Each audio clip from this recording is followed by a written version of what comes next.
Hello friends, welcome back to our channel. ഇന്ന് നമ്മൾ കാണാൻ പോകുന്നത് ഭരതനാട്യം എന്ന മൂവിയാണ്. താൻ മരിക്കാൻ പോവുകയാണെന്ന് വിചാരിച്ചിട്ട് ഒരു കുടുംബനാഥനാകട്ടെ തന്റെ അവിഹിത ബന്ധത്തെ പറ്റി തന്റെ മകനോട് തുറന്നു പറയുന്നു. എന്നാൽ അയാൾ മരിക്കാതെ തിരിച്ച വീട്ടിലേക്ക് തന്നെ വന്നു കഴിഞ്ഞാലോ? പിന്നീട് ആ കുടുംബത്തിൽ നടക്കുന്ന പ്രശ്നങ്ങളാണ് ഈ ഒരു മൂവിയുടെ സ്റ്റോറി. മൂവിയുടെ തുടക്കത്തിൽ തന്നെ കാണിക്കുന്നത് ശശി എന്നൊരാളെയാണ്. അവിടുത്തെ അമ്പലത്തിലെ സെക്രട്ടറി ആയിരുന്നു ശശി. കുറച്ചു കാലമായിട്ട് അമ്പലവുമായി ബന്ധപ്പെട്ട് കിടക്കുന്ന താഴേക്കാവിലെ പുനർനിർമ്മാണ പ്രവർത്തനങ്ങൾ നടത്തണം എന്നൊരു ചിന്തയിലായിരുന്നു എല്ലാവരും. എന്നാൽ അതിനുള്ള ഫണ്ട് ഇതുവരെയും സെറ്റ് ആയിട്ടില്ല. അതിനെന്തെങ്കിലും വഴി കണ്ടെത്തണം എന്ന് അവരെല്ലാവരും കൂടിയിരുന്ന് ചർച്ച ചെയ്യുന്നു. പിന്നീട് കാണിക്കുന്നത് ശശിയുടെ വീടാണ്. ശശിയുടെ ചേച്ചിയുടെ പേരാണ് ശാന്തി എന്ന്. ഭരതൻ എന്ന ആൾക്ക് 4 മക്കളാണ്. അതിൽ 2 പേരാണ് ശശിയും ശാന്തിയും. അയാളുടെ ലത എന്ന മകളാകട്ടെ വിവാഹം കഴിഞ്ഞ ശേഷം ഹസ്ബൻഡിന്റെ കൂടെയായിരുന്നു. ലതയുടെ ഹസ്ബൻഡ് ഗോപന്റെ ജോലി പോയ കാരണം അവർക്ക് അവിടെ താമസിക്കാൻ പറ്റില്ല എന്നും അതുകൊണ്ട് ഇങ്ങോട്ട് വരുവാണെന്നുമാണ് ശാന്തി അവനോട് പറയുന്നത്. ഈ കാര്യം അച്ഛനോടൊന്ന് സൂചിപ്പിക്കാനും ശാന്തി പറയുന്നുണ്ട്. അതെല്ലാം ശശി ഏൽക്കുന്നുണ്ട്. എന്നിട്ട് അവൻ തന്റെ അനിയൻ അരുണിനെയും കൂട്ടി സാധനം വാങ്ങിക്കാൻ വേണ്ടി കടയിലേക്ക് പോകുന്നു. അരുണാകട്ടെ പഠിച്ച കോഴ്സിന് കുറെ സപ്ലൈ അടിച്ചിട്ട് വീട്ടിലിരിപ്പായിരുന്നു. തനിക്ക് പുതിയൊരു കോഴ്സ് പഠിക്കാൻ ആഗ്രഹമുണ്ടെന്നും അതിന് അച്ഛനോടൊന്ന് ചേട്ടൻ പറയണമെന്നും ശശിയോട് അവൻ പറയുന്നു. ശശി വീണ്ടും അമ്പല കമ്മിറ്റിയിലേക്ക് പോകുന്നുണ്ട്. മറ്റിലെ സുഭാഷും ശശിയും തമ്മിൽ അത്ര ചേർച്ചയിലല്ലായിരുന്നു. കാരണം നാട്ടുകാരുടെ എല്ലാ കാര്യത്തിലും സുഭാഷ് കയറി ഇടപെടും. എവിടെ എന്ത് നടന്നാലും അവൻ അപ്പൊ തന്നെ അറിയണമെന്നൊരു ചിന്തയാണ്. കാവല പുനർനിർമ്മാണ പ്രവർത്തനം നടത്താൻ വേണ്ടിയിട്ട് ഫണ്ട് പിരിക്കണം. അതിനു വേണ്ടിയിട്ടൊരു ഐഡിയ ശശി കണ്ടെത്തിയിരുന്നു. നമുക്കൊരു നോട്ടീസ് അടിച്ചടിച്ചിറക്കാം, ഗൃഹപൂജ എന്ന് പറഞ്ഞിട്ട്. എന്തെങ്കിലും പ്രശ്നങ്ങൾ നടക്കുന്ന വീട്ടുകാരെല്ലാം തന്നെ ഈ ഒരു പൂജ നടത്തി കഴിഞ്ഞാൽ പ്രശ്നം മാറുമെന്ന് പറഞ്ഞ് ആൾക്കാരെ വിശ്വസിപ്പിക്കാം. പള്ളിയിൽ നിന്ന് അച്ഛന്മാര് വെഞ്ചരിക്കാൻ പോകത്തില്ലേ, അതുപോലെ നമ്മുടെ അമ്പലത്തിൽ നിന്നും വെളിച്ചപ്പാട് പോയി ഒരു പൂജയൊക്കെ നടത്തിയിട്ടങ്ങ് പോരട്ടെ. അങ്ങനെ ഒരു നോട്ടീസ് അച്ചടിച്ചിറക്കി ആൾക്കാർക്കെല്ലാം കൊടുത്തു കഴിഞ്ഞാൽ എല്ലാവരും എന്തായാലും പൂജയ്ക്ക് വിളിക്കും. അങ്ങനെ പൂജ നടത്തുന്നതിന് പകരമായിട്ട് കാശും കിട്ടും. അത് വെച്ചിട്ട് പുനർനിർമ്മാണ പ്രവർത്തനം നടത്താം. ആ ഐഡിയ വർക്കൗട്ട് ആകുമെന്ന് കമ്മിറ്റി പ്രസിഡന്റ് മധുവിനും തോന്നുന്നു. അന്ന് രാത്രി അവരെല്ലാവരും ഇരുന്ന് ആഹാരം കഴിക്കുകയായിരുന്നു. ഭരതനാകട്ടെ നോൺ വെജ് ഒന്നും തന്നെ കഴിക്കില്ല. അയാൾ വെജിറ്റേറിയൻ ഡിഷസ് മാത്രമേ കഴിക്കുമായിരുന്നുള്ളൂ. എന്നിട്ട് ശശി ലതയും ഹസ്ബൻഡ് ഗോപനും ഇങ്ങോട്ട് വരുന്ന കാര്യത്തെ പറ്റി അയാളോട് പറയുന്നു. അയാൾക്ക് അതിൽ എതിരഭിപ്രായം ഒന്നും തന്നെ ഇല്ലായിരുന്നു. പിറ്റേന്ന് മുതൽ കമ്മിറ്റി അംഗങ്ങളാകട്ടെ ഓരോ വീട്ടിലും വെളിച്ചപ്പാടിനെയും കൊണ്ടുപോയി പൂജ നടത്തുന്നു. അതിന് പകരമായിട്ട് ആ വീട്ടുകാരിൽ നിന്ന് കാശും വാങ്ങുന്നുണ്ട്. അതിന്റെ ശശിക്ക് കോള് വരുന്നുണ്ട് ഭരതനെ ഹോസ്പിറ്റലിൽ അഡ്മിറ്റ് ആക്കിയെന്ന്. അവൻ ചെല്ലുമ്പോൾ ഡോക്ടർ പറയുന്നുണ്ട് ആൾക്ക് സ്ട്രോക്ക് വന്നാ ഒരു സൈഡ് പാരലൈസ്ഡ് ആയി എന്ന്. ഈ പ്രതീക്ഷയൊന്നും വെക്കണ്ട, അധിക ദിവസമൊന്നും കാണില്ല എന്നാണ് ഡോക്ടർ പറയുന്നത്. അച്ഛനെ നോക്കാൻ വേണ്ടിയിട്ട് ശാന്തിയാണ് ഹോസ്പിറ്റലിൽ നിൽക്കുന്നത്. എല്ലാ ദിവസവും അവർക്ക് വേണ്ട ഫുഡുമായിട്ട് ശശി അവിടേക്ക് വരും. അപ്പോഴേക്കും ലതയും അവളുടെ ഹസ്ബൻഡ് ഗോപനും അവിടേക്ക് താമസം മാറിയിരുന്നു.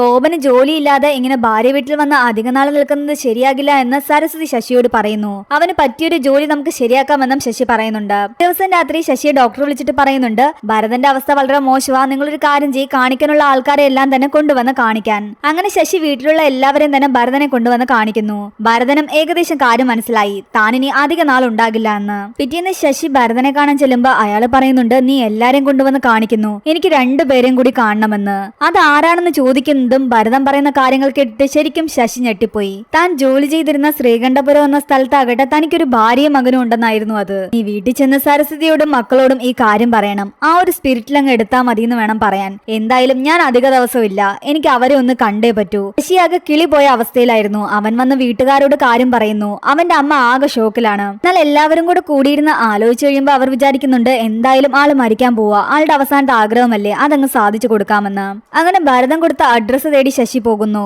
രുക്മിണി എന്നായിരുന്നു ആ സ്ത്രീയുടെ പേര്.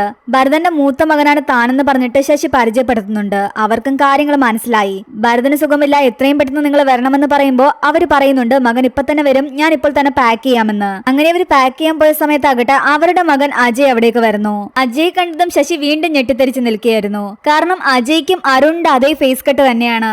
നീളത്തിലും വണ്ണത്തിലും എല്ലാം ഒരുപോലെ തന്നെ ഇരിക്കുന്നു. വേറെ നിവൃത്തിയില്ലാതെ അവരെ 2 പേരെയും കൊണ്ട് അവൻ ഹോസ്പിറ്റലിലേക്ക് പോകുന്നുണ്ട്. ആ സമയത്ത് ഹോസ്പിറ്റലില് അരുണും ശാന്തിയും സുഭാഷും ഉണ്ടായിരുന്നു. സുഭാഷ് അവരോട് യാത്ര പറഞ്ഞിട്ട് പോകാൻ നേരത്താണ് ശശി അവിടേക്ക് രുക്മിണിയും അജയും കൊണ്ടുവരുന്നത്. സുഭാഷിനെ കണ്ടതും ശശി പെട്ടെന്ന് അവിടെ നിന്നും മുങ്ങുന്നു. എന്നാൽ താൻ അകത്ത് കണ്ട അരുണിനെ പോലെ തന്നെ ഇരിക്കുന്ന അടുത്ത പയ്യനെ ഇവിടെ കണ്ടപ്പോൾ സുഭാഷിന് ആകെ ഡൗട്ട് തോന്നുന്നു. അജയ് കണ്ട് ശാന്തിയും ഞെട്ടിത്തെറിച്ച് നിൽക്കുകയായിരുന്നു. രുക്മിണി അവിടേക്ക് വന്നത് കാരണം ശാന്തി അകട്ട് പിണങ്ങി വീട്ടിലേക്ക് പോരുന്നുണ്ട്. ഇനി ഞാൻ അവിടെ പോയി നിൽക്കുന്നില്ല എന്നാണ് അവള് പറയുന്നത്. അച്ഛന്റെ കാര്യങ്ങളൊക്കെ നോക്കാൻ പുതിയ ആൾക്കാർ വന്നില്ലേ. എന്നിട്ട് അജയോട് അവള് പറയുന്നുണ്ട് ഇനി നീ ഹോസ്പിറ്റലിലേക്ക് അകത്തേക്കോ പുറത്തേക്കോ ഒന്നും തന്നെ ഇറങ്ങരുതെന്ന്. കാരണം ആ സുഭാഷ് കണ്ടിട്ട് പോയിട്ടുണ്ട്. നിന്നെയും ആ അജയും ഒരുമിച്ച് കണ്ടു കഴിഞ്ഞാൽ നാട്ടുകാർ മുഴുവൻ കാര്യങ്ങൾ മനസ്സിലാക്കും. എന്നാലും ഇവിടെ നിന്ന് ആരെങ്കിലും പോയി നിൽക്കണ്ടേ എന്ന് പറഞ്ഞിട്ട് അവരാകട്ടെ ലതയും ഹസ്ബൻഡിനെ അവിടേക്ക് പറഞ്ഞു വിടുന്നു. അജയ് അരുണിനെയും കണ്ടാൽ ആൾക്കാർ തിരിച്ചറിയാൻ പറ്റുന്ന ഒരേ ഒരു കാര്യമാണ് ഉണ്ടായിരുന്നത്. അരുണിന് ചെറിയൊരു താടിയുണ്ട്. ഇവരെല്ലാം ചേർന്നിട്ട് ആ താടിയും കൂടി അങ്ങ് എടുത്തു കളയുന്നു. ആൾക്കാർ ആരെങ്കിലും അബദ്ധവശാൽ കണ്ടാൽ ഡൗട്ട് തോന്നാതിരിക്കാൻ വേണ്ടിയാണിത്. അമ്പല കമ്മിറ്റിന്ന് ഇടയ്ക്കിടയ്ക്ക് ശശിയെ ഫോൺ ചെയ്യുന്നുണ്ടെങ്കിലും അവൻ ഫോൺ എടുക്കുന്നുണ്ടായിരുന്നില്ല. പൂജ നടത്തുന്ന കാര്യം പറയുമ്പോ അവൻ പറയുന്നുണ്ട് അച്ഛന് സുഖമില്ലാതിരിക്കുകയല്ലേ, പിന്നെ നടത്താമെന്ന്. സുഭാഷ് മധുവിനോട് പറയുന്നുണ്ട് എനിക്ക് എന്തൊക്കെയോ ഡൗട്ടുകളുണ്ട്, ഞാൻ ഒരേപോലെ ഇരിക്കുന്ന രണ്ടുപേരെ കണ്ടുവെന്ന്. എന്നാൽ അതൊക്കെ നിന്റെ തോന്നലാന്ന് പറഞ്ഞിട്ട് മധു അവനെ വഴക്ക് പറയുന്നു. കുറച്ചു ദിവസം കഴിയുമ്പോൾ ഡോക്ടർ വന്ന് ഭരതൻ നായരെടുത്ത് സംസാരിക്കുന്നുണ്ട്.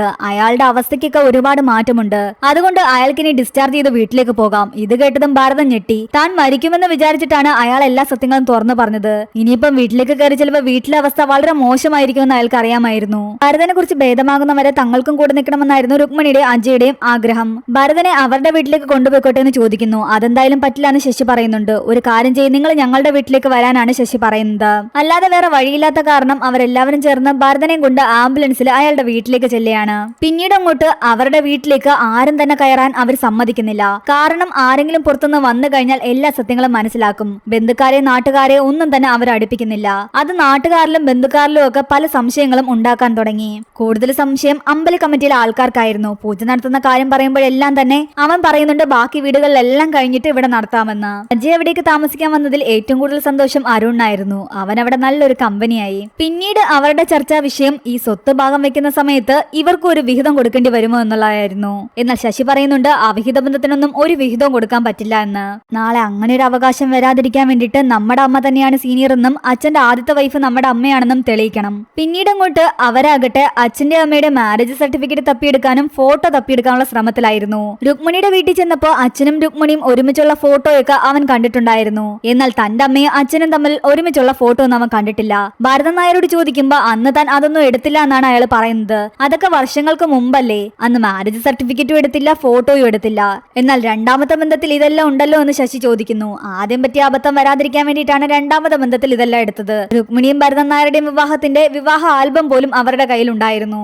ഇതോടുകൂടി ശശിക്കും സഹോദരങ്ങൾക്കും ആകെ ടെൻഷനായി. തന്റെ രണ്ട് ഭാര്യമാരും ഒരേ വീട്ടിൽ നിൽക്കുമ്പോൾ ഭരതന്റെ അവസ്ഥ വളരെയധികം മോശമായിരുന്നു. അമ്പലത്തിലും നാട്ടിലും എല്ലാം തന്നെ ആഘോഷങ്ങൾ നടക്കുമ്പോഴൊന്നും തന്നെ ഇവരാരും ആൾക്കാരെ വീട്ടിലേക്ക് കയറ്റിയില്ല. ഇവരുടെ വീട്ടിൽ എന്തൊക്കെയോ കാര്യങ്ങൾ നടക്കുന്നുണ്ടെന്ന് ആൾക്കാർ ചിന്തിക്കാൻ തുടങ്ങി. അജയ് ആകട്ടെ PSC എക്സാം ഒക്കെ എഴുതിയിട്ട് നിൽക്കുകയായിരുന്നു. അവൻ അരുണിനെ പോലെ ആയിരുന്നില്ല, നന്നായിട്ട് പഠിക്കുമായിരുന്നു. അകത്ത് തന്നെ ഇരുന്ന് ബോറടിക്കുമ്പോൾ ഇടയ്ക്കിടയ്ക്ക് ഭരതൻ വീട്ടിലെ പലരോടും പറയുമായിരുന്നു തന്നെ ഒന്ന് പുറത്തോട്ടിറക്കാൻ. എന്നാൽ ആരും തന്നെ അതിന് കൂട്ടാക്കിയില്ല. ഇവിടെ തന്നെ ഇരുന്നാൽ മതി എന്നാണ് പറയുന്നത്. അജയും രുക്മിണിയും കൂടുതൽ സമയം ചെലവഴിച്ചത് വീടിന്റെ മുകളിലുള്ള മുറിയിലായിരുന്നു. പുറത്തേക്കിറക്കി കഴിഞ്ഞാൽ ആൾക്കാർ കാണുമെന്ന് പറഞ്ഞിട്ട് ആ മുറിയുടെ ജനല് പോലും തുറക്കാൻ അവരെ അനുവദിച്ചിരുന്നില്ല. അങ്ങനെ ഇരിക്കും ഒരു ദിവസം ലത രുക്മിണിയോട് ചോദിക്കുന്നുണ്ട് അച്ഛനെ എങ്ങനെയാ കണ്ടതെന്നും പരിചയപ്പെട്ടതെന്നും. രുക്മിണിയുടെ രണ്ടാം വിവാഹമായിരുന്നു ഇത്. ആദ്യത്തെ വിവാഹത്തിലെ ഹസ്ബൻഡ് 7 മാസം കഴിഞ്ഞപ്പോൾ ന്യൂമോണിയ വന്ന് മരിച്ചുപോയി. പിന്നീട് പത്രത്തിലെ പരസ്യം കണ്ടിട്ടാണ് താൻ ഈ വിവാഹം കഴിക്കുന്നത്. ഇത് കേട്ട് ലത ഞെട്ടിപ്പോയി. ഇതെല്ലാം അകത്തിരുന്ന് ഭാരതനും കേൾക്കുന്നുണ്ടായിരുന്നു. അയാൾ ആകെ ടെൻഷൻ അടിച്ചിരിക്കുകയാണ്. സത്യങ്ങളെല്ലാം പുറത്താകുമല്ലോ എന്ന് പേടിച്ചിട്ട്. ഭാരതനെ കുറിച്ച് പത്രത്തിൽ വന്ന വാർത്ത ഇങ്ങനെയായിരുന്നു: തന്റേതല്ലാത്ത കാരണം കൊണ്ട് ഡിവോഴ്സായ ആളാകട്ടെ വീണ്ടും വിവാഹം കഴിക്കാൻ താല്പര്യപ്പെടുന്നു എന്ന് പറഞ്ഞിട്ട്. പറയത്തക്ക ബന്ധുക്കൾ ആരും തന്നെ ഇല്ല എന്നാണ് പറഞ്ഞത്. ഞങ്ങൾക്കും അങ്ങനെ ബന്ധുക്കാരും തന്നെ ഇല്ലായിരുന്നു. അതുകൊണ്ട് അച്ഛനാണ് ഈ കല്യാണം നടത്തിയത്. ഇതെല്ലാം കേട്ട് ഞെട്ടിത്തെറിച്ചിരിക്കുകയായിരുന്നു ലത.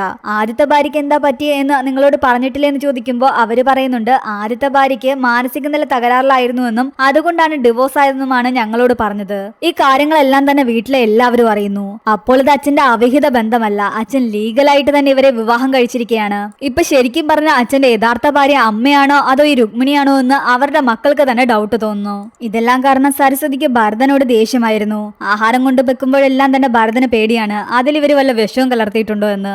ആദ്യം അയാൾ പൂച്ചക്കിട്ട് കൊടുത്തിട്ട് ഉറപ്പ് വരുത്തിയിട്ടാണ് അയാൾ കഴിക്കാൻ തുടങ്ങിയത്. ഇടയ്ക്കൊക്കെ അജിയറിനും പുറത്തേക്ക് ഇറങ്ങുമ്പോഴാകട്ടെ വീട്ടുകാർ വഴക്ക് പറഞ്ഞ് അവരെ അകത്ത് കയറ്റാൻ തുടങ്ങി. നാട്ടുകാർ കണ്ടു കഴിഞ്ഞാൽ ഇല്ലാത്ത പ്രശ്നങ്ങൾ ഉണ്ടാകും. അതിനിടെ അരുൺ അവനോട് പറയുന്നുണ്ട് ഒരിക്കൽ കോളേജിൽ അഡ്മിഷൻ എടുക്കാൻ ചെല്ലുന്ന സമയത്ത് എന്റെ കയ്യിൽ പാസ്പോർട്ട് സൈസ് ഫോട്ടോ ഇല്ലായിരുന്നു. അന്ന് അച്ഛൻ അച്ഛന്റെ പേഴ്സിൽ നിന്ന് ഒരു ഫോട്ടോ എടുത്ത് കൊടുത്തു. കൊടുത്തു. ഞാൻ അങ്ങനെ ഒരു ഫോട്ടോ എടുത്തിട്ടില്ല എന്ന് എനിക്ക് ഉറപ്പാണ്. എന്റെ കോളേജ് ഐഡിയിൽ ആ ഫോട്ടോയാണുള്ളത്. അതെടുത്ത് അവൻ അജയെ കാണിക്കുന്നു. ഇത് എന്റെ ഫോട്ടോയാണെന്നാണ് അജയ് പറയുന്നത്. രണ്ടുപേരും ഒരുപോലെ ഇരിക്കുന്നത് കൊണ്ട് ഇങ്ങനെ ഒരു ഗുണമുണ്ടായി. അതിനിടെ എല്ലാവരും വീണ്ടും വീതം വെക്കുന്നതിനെ കുറിച്ചുള്ള ചർച്ചയായിരുന്നു. ഇവിടുത്തെ വീതം കിട്ടിയിട്ട് വേണം പലർക്കും പല കാര്യങ്ങളും നടത്താൻ. ലതയുടെ ഹസ്ബൻഡ് ഗോമന് ഒരു ജോലി വാങ്ങിക്കാനും കാശിന്റെ ആവശ്യമുണ്ട്. അതുകൊണ്ട് അവർ രണ്ടും കൽപ്പിച്ച ഒരു വക്കീലിനെ കണ്ട് ഇവിടുത്തെ കാര്യങ്ങളെല്ലാം അവതരിപ്പിക്കുന്നു. എന്നാൽ വക്കീല് പറയുന്നു, നിങ്ങളുടെ കയ്യിൽ ഒരു തെളിവുമില്ല, അവരുടെ കയ്യിലാകട്ടെ എല്ലാ തെളിവുകളുമുണ്ട്. അവരൊരു കേസ് മൂവ് ചെയ്ത് കഴിഞ്ഞാൽ എല്ലാ സ്വത്തും അവരുടെ കയ്യിൽ പോകും. അതിനേക്കാൾ നല്ലത് നിങ്ങൾ അച്ഛനോട് സംസാരിച്ച് നിങ്ങൾക്ക് മാത്രമെല്ലാം എഴുതി വെക്കണമെന്ന് പറഞ്ഞാൽ മതി. അച്ഛൻ അതിന് സമ്മതിക്കില്ല എന്ന് ശശിക്ക് ഉറപ്പായിരുന്നു. എന്നാലും ഒന്ന് സംസാരിച്ച് നോക്കാൻ അവൻ തീരുമാനിക്കുന്നു. ഭരതൻ പറയുന്നുണ്ട്, എനിക്ക് അവരെ ഉപേക്ഷിക്കാൻ പറ്റില്ല എന്ന്. ഞാൻ മാസാമാസം ഇവിടുന്ന് അയച്ചു കൊടുക്കുന്ന കാശ് കൊണ്ട് അവർ കഴിഞ്ഞുകൊണ്ടിരുന്നത്. ഒരു വിഹിതം അവർക്കും കൊടുത്തേ പറ്റൂ, അല്ലാതെ അവരുടെ കയ്യിൽ ഒന്നും തന്നെയില്ല. അവിടെ വാടക വീട്ടിൽ അവർ താമസിക്കുന്നത്. എന്നാൽ അതൊന്നും പറ്റില്ല, അച്ഛൻ ചെയ്തു വെച്ച കാര്യത്തിനൊന്നും ഞങ്ങൾ അനുഭവിക്കാൻ പറ്റില്ല എന്നും എല്ലാം ഞങ്ങളുടെ പേരിൽ വേണമെന്നും അവൻ പറയുന്നുണ്ട്. പക്ഷെ ഭരതൻ അതിന് സമ്മതിക്കുന്നില്ല. അജയ്ക്ക് നല്ലൊരു ജോലി പോലും ആയിട്ടില്ല, അവരല്ലാതെ കഴിഞ്ഞു പോകാൻ പറ്റില്ല എന്നും അവർക്കൊരു വിഹിതം കൊടുത്തേ പറ്റുമെന്ന് തന്നെയാണ് അയാൾ പറയുന്നത്. പതിയെ പതിയെ വീട്ടിലുള്ളവർക്ക് തന്നെ കൺഫ്യൂഷനായി തോന്നി ആരാണ് അജയനെന്നും ആരാണ് അരുണെന്നും. അരുണിനെ വിളിക്കേണ്ട സ്ഥാനത്ത് അജയ് വിളിക്കുകയും അജയ് വിളിക്കേണ്ട സ്ഥാനത്ത് അരുണിനെ വിളിക്കുകയും ചെയ്യുന്നുണ്ട്. ഇടയ്ക്ക് കടയിൽ വെച്ച് സുഭാഷ് ആകട്ടെ ശശിയെയും അരുണിനെയും കാണുന്നുണ്ട്. സുഭാഷിന്റെ മനസ്സിൽ ഇപ്പോഴും അരുണിനെ പോലൊരാളെ കണ്ടതിന്റെ ഡൗട്ട് കിടക്കുന്നുണ്ട്. അവൻ മധുവിനോട് പറയുന്നുണ്ട്, എന്തോ കാര്യമുണ്ട് അവരുടെ വീട്ടില്, അല്ലെങ്കിൽ ഇവൻ ഇങ്ങനെ പൂജയിൽ നിന്ന് ഒഴിഞ്ഞു മാറില്ല എന്ന്. അവരെല്ലാവരും ചേർന്നിട്ട് ശശിയെ വിളിക്കുന്നുണ്ട്. നിങ്ങളുടെ വീട്ടിൽ ഉടനെ പൂജ നടത്തിയേ പറ്റൂന്ന് പറയുന്നു. ശശി അവിടേക്ക് വന്നിട്ട് പറയുന്നുണ്ട്, അതെന്തായാലും പറ്റില്ല എന്ന്, എനിക്ക് പൂജ നടത്താൻ താല്പര്യമില്ല എന്ന്, ഞാൻ ഈ സ്ഥാനം തന്നെ ഒഴിയാന്ന് പറഞ്ഞു പോകുന്നു. ബാക്കി എല്ലാവരുടെ വീട്ടിൽ നടത്തിയിട്ട് നിങ്ങളുടെ വീട്ടിൽ നടത്താതിരിക്കുമ്പോൾ അതിലെന്തോ ഒരു കാരണം ഉണ്ടെന്നാണ് അവർ പറയുന്നത്. ആ പൂജയ്ക്ക് എന്തോ മോശം അനുഭവം ഉണ്ടാവും. എന്നാൽ അവൻ പറയുന്നുണ്ട് അങ്ങനെയൊന്നും അല്ല എന്ന്. എന്നാ പിന്നെ നിങ്ങൾക്ക് നടത്തിക്കൂടെ എന്ന് അവർ വീണ്ടും വീണ്ടും ചോദിക്കുന്നു. പറ്റില്ല എന്ന് പറഞ്ഞിട്ട് ദേഷ്യപ്പെട്ട് ശശി അവിടെ നിന്നും പോവുകയാണ്. അന്ന് വീട്ടിലാകട്ടെ രുക്മിണി ഭരതൻ ഇഷ്ടപ്പെട്ട രീതിയിൽ ചിക്കൻ കറി വെക്കുന്നു. ഇത് കണ്ട് ലത ഞെട്ടുന്നുണ്ട്. അച്ഛൻ വെജല്ലേ കഴിക്കൂ, നോൺ വെജ് കഴിക്കില്ലല്ലോ എന്നാണ് അവൾ പറയുന്നത്. എന്നാൽ ആള് ചിക്കൻ കഴിക്കുമെന്നാണ് രുക്മിണി പറയുന്നത്. അക്കാര്യത്തിൽ പോലും രണ്ട് വീട്ടിലും രണ്ട് രീതിയായിരുന്നു ഭരതൻ ഉണ്ടായിരുന്നത്. ഇതും കൂടെ അറിഞ്ഞതോടെ സരസ്വതിക്ക് വീണ്ടും ഭരതനോട് ദേഷ്യം തോന്നുന്നു. അങ്ങനെ ഇരിക്കെ അന്ന് വൈകുന്നേരം ആകട്ടെ ശശിയുടെ അനുവാദമില്ലാതെ കമ്മിറ്റിക്കാര് വെളിച്ചപ്പാടിനെയും കൊണ്ട് ഇവരുടെ വീട്ടിൽ പൂജ നടത്താൻ വരുന്നുണ്ട്. ശശി ആദ്യം അകത്തേക്ക് കയറാൻ പറ്റില്ല എന്ന് പറഞ്ഞിട്ട് ബഹളം ഉണ്ടാക്കുന്നു. എന്നാൽ വീട്ടുകാർ പറയുന്നുണ്ട് വെളിച്ചപ്പാട് അകത്ത് കയറിയിട്ട് പോയിക്കോട്ടെ എന്ന്. വേറെ ആരെയും തന്നെ അവർ അകത്തേക്ക് കടത്തിവിടുന്നില്ല. മുകളിലത്തെ മുറിയിലാകട്ടെ രുക്മിണിയും അജയനും ഇരിപ്പുണ്ടായിരുന്നു. വെളിച്ചപ്പാട് എല്ലാ റൂമിലും കയറുന്നുണ്ട്. മുകളിലത്തെ മുറിയിൽ കയറി അവരെയും കാണുന്നു. എന്നാൽ അയാൾ താഴെ വന്നിട്ട് ബാക്കി എല്ലാവരെയും അനുഗ്രഹിക്കുമ്പോഴാണ് പെട്ടെന്ന് അവിടെ അരുണിനെ കാണുന്നത്. അരുണിനെ കണ്ടതും അയാൾ ഞെട്ടുന്നു. തൽക്കാലം ഒന്നും മിണ്ടാതെ അവിടെ നിന്നും പോവുകയാണ് വെളിച്ചപ്പാട്. എന്നാൽ ശശി പറയുന്നുണ്ട്, യഥാർത്ഥത്തിൽ ദേവി കയറിയിട്ടല്ലേ ഇയാൾ തുള്ളുന്നത്, അതുകൊണ്ട് ദേവിക്ക് ഈ വീട്ടിലെ കാര്യങ്ങളൊക്കെ അറിയാമല്ലോ. ഇയാൾക്ക് എന്തായാലും ഈ കാര്യങ്ങളൊന്നും ഓർമ്മയുണ്ടാവില്ല, അതുകൊണ്ട് ആരോടും പറയത്തുമില്ല. പക്ഷെ പിന്നീട് ആ വെളിച്ചപ്പാട് കമ്മിറ്റി അംഗങ്ങളോട് സംസാരിക്കുന്നുണ്ട്. ഞാൻ എപ്പോഴും ദേവി കയറിയിട്ടൊന്നും അല്ല തുള്ളുന്നത്, ഇടയ്ക്കൊക്കെ ദേവി വരാറുണ്ട്. ഇപ്പോൾ ഞാൻ വെറുതെ തുള്ളിയതാ. ആ വീട്ടിൽ ഒരേപോലെ ഇരിക്കുന്ന 2 പേരുണ്ട്. അപ്പോഴേക്കും സുഭാഷ് പറയുന്നുണ്ട്, ഞാൻ അപ്പോഴേ പറഞ്ഞില്ലേ, ഞാൻ പറഞ്ഞത് സത്യമാണെന്ന്. ശശി ആ വീട്ടിൽ എന്തൊക്കെയോ രഹസ്യങ്ങൾ ഒളിപ്പിക്കുന്നുണ്ടെന്ന് സുഭാഷും കൂട്ടരും മനസ്സിലാക്കുന്നു. നമുക്കിത് അവിടെ പോയി ചോദിച്ചേ പറ്റുമെന്നാണ് സുഭാഷ് പറയുന്നത്. അങ്ങനെ അവരെല്ലാവരും അങ്ങോട്ട് പോവാൻ തുടങ്ങിയായിരുന്നു. ആ സമയത്ത് കുട്ടികളെല്ലാം വെളിയിൽ പോയി കളിക്കാൻ പോകുന്നുണ്ട്. ഭരതൻ പറയുന്നുണ്ട് തന്നെ കൂടി പറമ്പിലേക്ക് കൊണ്ടുപോകാൻ. അങ്ങനെ കുട്ടികൾ അവിടേക്ക് അയാളെ കൊണ്ടുപോകുന്നു. അയാളെ അവിടെ ഇരുത്തിയ ശേഷം കുട്ടികൾ കളിക്കാൻ പോകുന്നു. ആ സമയത്ത് നല്ല രീതിയിൽ കാറ്റടിക്കുന്നുണ്ടായിരുന്നു. അയാളുടെ വീൽ ചെയർ 2 സൈഡും ലോക്കാക്കി വെച്ചിരിക്കുകയാണ്. തെങ്ങിന്റെ ചുവട്ടിലായിരുന്നു അയാൾ ഇരുന്നത്. കാറ്റടിക്കുന്ന കാരണം മുകളിൽ നിന്ന് ഉണക്ക തേങ്ങ താഴേക്ക് വീഴാൻ സാധ്യതയുണ്ട്. അയാൾ അവിടെ നിന്ന് മാറാൻ ശ്രമിച്ചെങ്കിലും അതിനു മുൻപ് തന്നെ തേങ്ങ അയാളുടെ തലയിലേക്ക് വീണിരുന്നു. അതോടുകൂടി അയാൾ മരണമടയുകയും ചെയ്തു. നാട്ടുകാരെ പേടിച്ചിട്ട് അയാളുടെ മരണാനന്തര ചടങ്ങിൽ ഒന്നും തന്നെ രുക്മിണിക്കും അജയനും പങ്കെടുക്കാൻ കഴിഞ്ഞില്ല. അവരങ്ങനെ വിഷമിച്ച് മുകളിൽ തന്നെ ഇരിക്കുകയായിരുന്നു. എന്നാൽ ചിത കത്തിക്കുന്നതിന് മുമ്പ് ഇതെല്ലാം ആലോചിച്ചിട്ട് ശശിക്ക് വിഷമം തോന്നുകയും അമ്മയോട് പറഞ്ഞ ശേഷം അവരെ താഴേക്ക് വിളിക്കുകയും ചെയ്യുന്നുണ്ട്.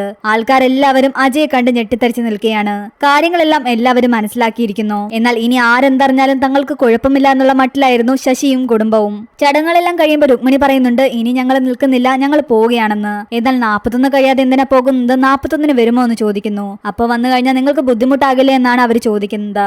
ശശി ഇത് പോയി തന്റെ അമ്മയോട് പറയുന്നു. കുറച്ച് കഴിയുമ്പോൾ സരസ്വതി അവിടേക്ക് വരുന്നു.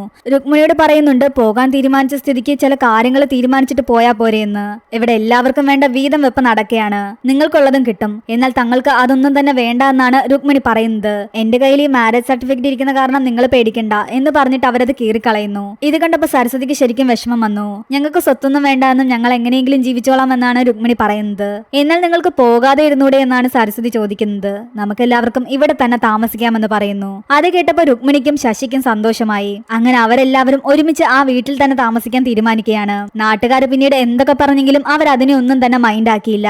അജയ് പോകുവാണെന്ന് വിചാരിച്ച് വിഷമിച്ചിരുന്ന അരുണിനും അത് ഒരു ഒരുപാട് സന്തോഷം നൽകി. അങ്ങനെ ഹാപ്പി ആയിട്ടാണ് ഈ ഒരു മൂവി അവസാനിക്കുന്നത്. ഈ മൂവിയുടെ സ്റ്റോറി എങ്ങനെയുണ്ടായിരുന്നു എന്ന് നിങ്ങൾ താഴെ കമന്റ് ചെയ്യുക. എക്സ്പ്ലനേഷൻ ഇഷ്ടപ്പെട്ടെങ്കിൽ ഈ വീഡിയോ ലൈക്ക് ചെയ്യാനും ചാനൽ സബ്സ്ക്രൈബ് ചെയ്യാനും മറക്കണ്ട.